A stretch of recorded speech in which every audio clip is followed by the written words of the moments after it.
الدين àkọ́kọ́ tó jẹ́ kẹ́ ẹ kọ́kọ́ mójútó. حفظ الدين òun náà lẹ̀ sí o. حفظ الدين tí wọ́n náà bá rí i pé ò sínú àwọn tí ń ṣẹ̀sìn kó o mọ̀ yín pé bí yòó bá ti ṣẹ̀sìn ó ti wà nú àwọn tí ó ṣẹ̀sìn. حفظ الدين kó máa sí nǹkan míì tó wá ṣe láyé ju kó wá sí lọ́hùn lọ. وقال تعالى وما خلقت الجن والإنس إلا ليعبدون gbogbo nǹkan yòókù bá a bá ṣe bá a bá ti yọ ẹ̀sìn kó o bẹ̀ wà láyé ọ̀sẹ̀ sí. إلا ليعبدون ما خلقت الجن والإنس إلا ليعبدون ọlọ́àfáà mi tá a bá ti rí ànáfíyú wàlí istisna indalbaladiyin yufidu takasisọ. ما خلقت الجن والإنس àṣé bí ẹ̀ka bá ń bí ọ pé kí ló wá ṣe láyé sọ pé ó wá sí lọ.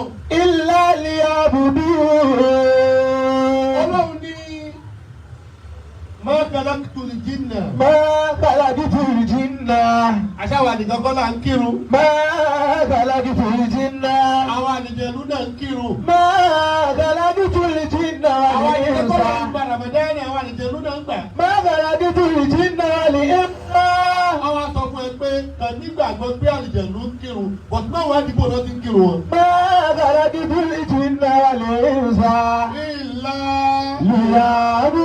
ليعبدون èyí ká sí lóhùn ni. إلا gbogbo ليعبدون ìwọ tó o bá wà láyé tó sínú àwọn tí ń sin lọ́hùn tí ń kírun mo lè fi gbogbo ẹnu sọ fún ọ pé ọ̀rọ̀ ayé wa. إلا ليعبدون kíkú bá fi lè dé pín tó wá sínú àwọn sílọ́hùn àgbákò lánlá ni o. ما أحسن الدين àní ọmọ wáyé. والدنيا إذا àní ọmọ اجتمعا sọ̀rùn kó má tajà. ما أحسن الدين àní ọmọ gun mọ́tò. ما أحسن الدين àní ọmọ wà mọ́ ti kọ́lé. ما أحسن الدين àní ọmọ wọ̀ṣọ tó bá gbà mú. ما أحسن الدين àmọ́ kí ló fi ń dá tó ẹ̀sìn téèyàn ń sìn. والدنيا إذا bó o bá ń اجتمعا ṣe ayé kó sì máa ṣe ọ̀run. والدنيا إذا bó o bá ń اجتمعا palẹ̀mọ́ báyìí rẹ̀ ó ti dáa kó sì máa palẹ̀mọ́ bọ́ọ̀rù rẹ̀ ò ti ní bàjẹ́. والدنيا إذا اجتمعا tí méjèèjì bá papọ̀ bàbá lè kéwú téèyàn ń sin lọ́hùn tó ń ṣiṣẹ́ àlìkìyámà tó sì tún rí ayé lò láà.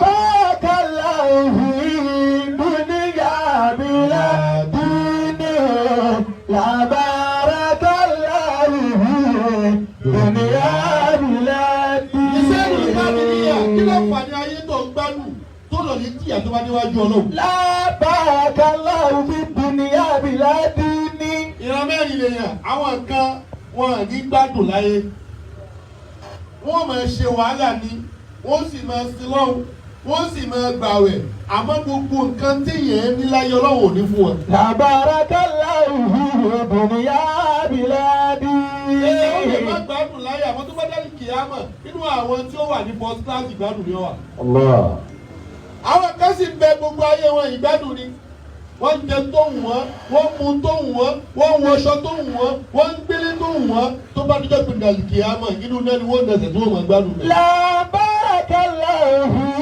الدنيا بلا دين ìyá wa ẹ̀ sọ pé Allahu Akbar. لا بارك الله في الدنيا بلا دين ẹ dákun ẹ fi ń sin lọ́hùn a sì rí àpẹẹrẹ ìsin lọ́hùn ẹ túbọ̀ gbókan níbi ìmọ̀ sin lọ́hùn yìí. حفظ النفس alákọ̀ọ́kọ́ ni ká mójú tẹ́sìn.